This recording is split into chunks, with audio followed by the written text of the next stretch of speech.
प्यारे बच्चों, हर साल NMMS में ये सवाल दोहराए जाते हैं। अगर आपने ये सवाल नहीं किए तो स्कॉलरशिप हाथ से निकल सकती है। तो आइए देखते हैं कौन से सवाल हैं जो हर साल आते हैं। सबसे पहला सवाल है, एक सीरीज दे रखी है 2, 6, 12, 20, 30। अगली संख्या क्या होगी? इस चैप्टर को बोलते हैं श्रृंखला और इसके ऑप्शन है 40, 42, 44, 48। फिर इनमें से चारों में से क्या आएगा?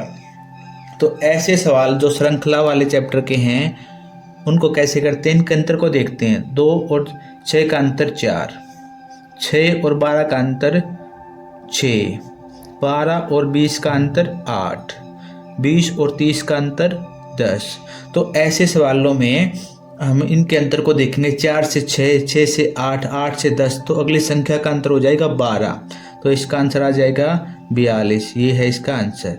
इस प्रकार के जो सवाल हैं वो श्रृंखला नामक चैप्टर में से हर साल आते हैं। ऐसे ही मैं और कुछ सवाल करवाऊंगा।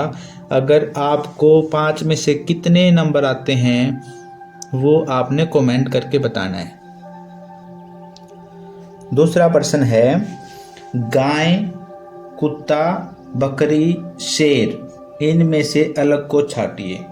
तो इस प्रकार के सवाल हैं वो चैप्टर समानता और वर्गीकरण में से आते हैं। तो ये चारों हैं, इनको अलग छांटना है। अलग कैसे छांटेंगे?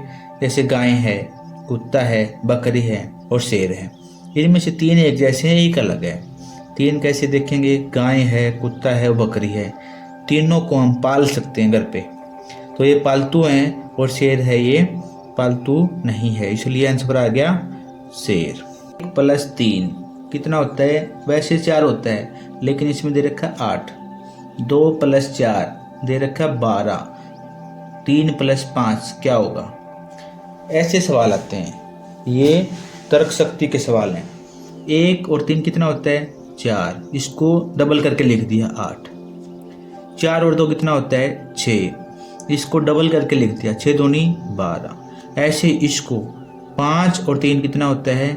8। 8 दूनी 16। तो ये आ जाएगा आंसर। ये ऐसे सवाल हैं, संख्या पजल बोलते हैं इनको। इस चैप्टर में से ये सवाल हर बार आता है। उसके बाद है प्रश्न नंबर 4। इसमें CAT कैट को लिखते हैं 24। तो DOG डॉग को क्या लिखेंगे? तो ये जो सवाल हैं ये अल्फ़ाबेटिकल रैंकिंग के सवाल हैं। मतलब कि जो हमारी ABCD हैं वो कितने नंबर पे आती हैं उसके हिसाब से सवाल हैं।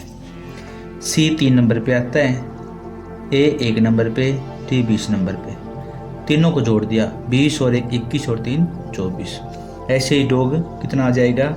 D 4 नंबर पे, G 7 नंबर पे और जो O है 15 नंबर पे। 15 और 4 19, 19 और 7 26। तो इसका आंसर आ जाएगा 26।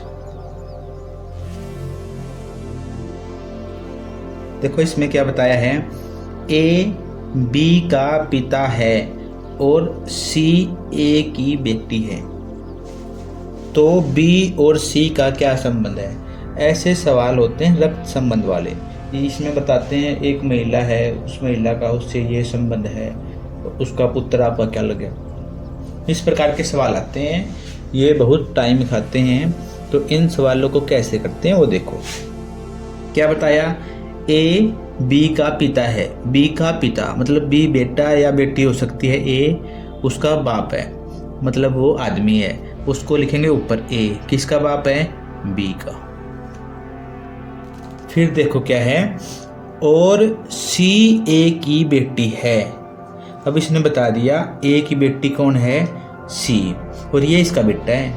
ये लड़की है इसलिए इसको हम वृत्त में बंद कर देते हैं पहचानने के लिए कि ये लड़की है। ये लड़का है, इसको वर्त में, इसको आयत में बंद कर देते हैं, वर्ग में बंद कर देते हैं। ये लड़का है, ये लड़की है, इसके दोनों बेटा बेटी हैं। तो इनका बीच का संबंध बताना क्या है? तो दोनों क्या हैं? भाई और बहन हैं। इस प्रकार के सवाल इसमें आते हैं। ऐसे ही बार बार आने वाले सवालों को देखने के लिए चैनल को सब्सक्राइब करें, कमेंट करें और लाइक करें और NMMS की तैयारी हमारे साथ करते रहें।